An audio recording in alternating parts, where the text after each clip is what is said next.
So for my second gaming commentary, we're going to be discussing Revolv. And just a few disclaimers, I'm making this gameplay in the middle of a thunderstorm, so I apologize for any of the background noise you may hear. And number two, I don't really pretend to be an authority on this game. There's a lot of first-person shooters that I've played in the past, and a lot of techniques that I've been able to use, and hopefully we can use that to learn from each other and our different perspectives and engagement in this game. So we're going to be talking about slicing the pie, and right now we're playing Port on Warzone. Slicing the pie is a useful tactic where you use cover to your advantage as you're pivoting around. We're going to use this pillar behind me. It looks like that Swift is trying to challenge with the rewind. Is she coming back? Yep, so we're going to use that pillar, hide right behind it and poke right out, and there we go for the first kill.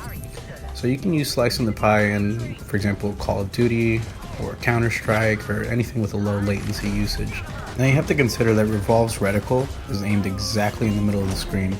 And so because of something called vanishing point, which I'll probably explain more in depth in a later video, you'll be able to use slicing the pie very effectively in comparison to other mobile games. So here as an example, we'll be able to challenge the tower, and it looks like the Swift isn't engaging, so that's pretty good. So we'll use this to our advantage, and we'll point the reticle right at the edge of the billboard, circle around, and wait for the engagement. There we go. And it looks like we have a creeper. 1, 2, and there we go. So we'll go more into depth into that in later videos, but something to consider with Revolv as well is that because Revolv's fire rate is typically about 2 per second, if you have her gear set up at about, let's say, over 50%, which should be easy since I think she's base 40, you stand to have the same time to kill if you're going for headshots or body shots, even if you miss the first headshot, because 2 headshots is better than 3 body shots. You can see the difference on that creeper. It took a long time to take that one down compared to anything else. Let's go to C and cap that, and then check B on the trajectory. Let's check our options, make sure there's no flanks, and let's continue going. Just making sure that, we got a creeper again. Using the plywood, slicing the pie works pretty effectively. I'm sure that was a lot harder for him than it was for me. Let's go back to B. Let's find out what's going on there. Let's see if he creeps on that side. And he was just challenging to the tower. We got the Merciless there. Let's go back to C.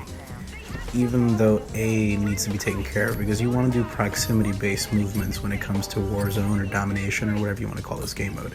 And you can see that C's being capped, so let's throw the ability and see what we got. That's 1 and 2 in the distance. Let's see if we can take that one down using the headshots.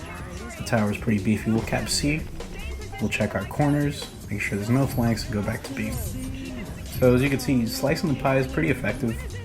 Let's go take down that Revolv. We're gonna go into B and see what's going on over there. Looks like there's 2. Let's get the Revolv first, then the tower, and looks like B is back to where it should be. Let's go around here in this pillar. Oh, someone's got the jump. Make sure to get that creeper, use the pillar, and that was a bit tougher than it should have been. Revolv should be a character that you play from behind the scenes. Should never go directly into the fray, like for example Minu or Creeper, or even sometimes Locke. She needs to be kept at a distance, and that's where she's most effective. There we go with the Ruthless. The game's getting close to the end, but hopefully we can make it to the 20. Let's go back to B and find out what we have going around this corner. Always use the pillar. Looks like not much, so we'll just pick that off real quick and just make sure that we get that first headshot. Go to the ability, come back. Going back to C, do a little bit of pre-firing there. We'll go into that in a bit in the next video. Looks like we got this one wrapped up. So let's just, there we go. Did not get as many headshots as I should have, but there we go with the Revolv standoffs. Let's go back to C and finish this game out, and that, alright, well, I guess we didn't get the 20.